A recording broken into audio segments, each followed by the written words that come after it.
This morning we are going to talk about how to get the string on your spindle. You'll see that I already have that on there, but I'm going to add a different color so that you can see it. So, believe it or not, the way that you start that is by finding an old broom in your house, and most of these brooms, I know it's just about a sin to have one of these, isn't it, being a broom maker? We're going to take the broomstick off. Usually they all screw in, okay? And for the most part, somebody's got a working broom somewhere to use this for. So, what we're going to do, in your spindle, you'll see that it has a hole, and that hole goes all the way through it. Look at that. Yep.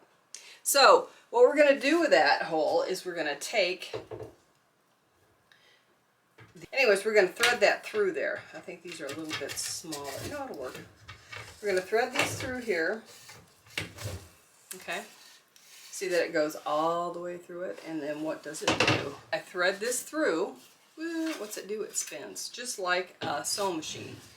So what I'm going to do is I'm going to grab my nylon. And I like to put it in a bucket just because it's going to start spinning all over the place. You don't have to do a whole roll of this, because a lot of times I'll use different colors and then I'll just add it on there.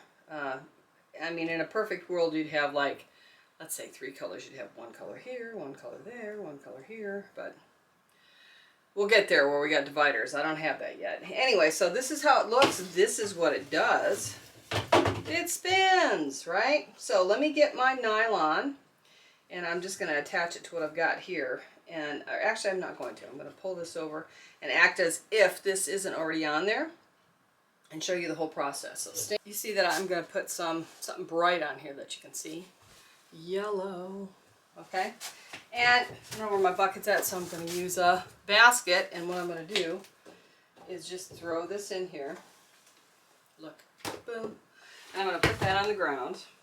I got my end, right? It doesn't matter where you tie this. Yes, you don't want it to be tangled. So I'm going to just tie this on anywhere in the center here. And it doesn't hurt to put a, let's do this so you can see it, just an overhand knot so it doesn't fray out like it's doing already. Okay, that just keeps it from fraying. And then this is just your basic square knot. Doesn't matter how you tie it on. You just want to make sure that it doesn't come off. Right?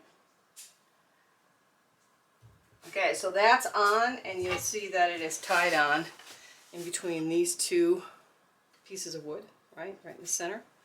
Okay, so what I do, I mean, if you had like a stand that you could sit this on, you know, and then you could like put this on and then spin it, that would be great, but most of us don't have that, including me.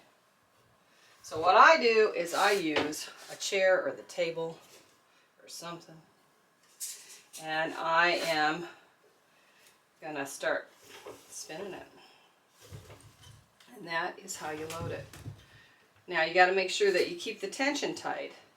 So sometimes what I'll do to tighten that up so that I can really get a whole bunch on there quick is I will wrap this around like another broomstick, or the leg of a chair, or I mean anything that's kind of stationary, table leg, just to give it a little more tension so I don't have to hold it like this to keep that tension tight on there. But that's all you're going to do. Just spin it. Now I'm not going to put a whole bunch on there because I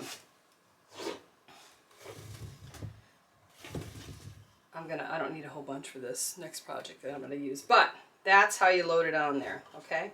So I'm just going to cut that off, and I'll take this and put it back on the old broom, and I'm ready to go. So, you're ready to tie one on. Hey, it's Jill.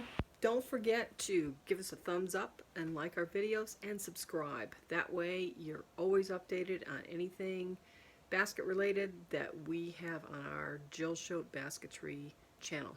You won't miss a thing. Please like us and subscribe. See you next time.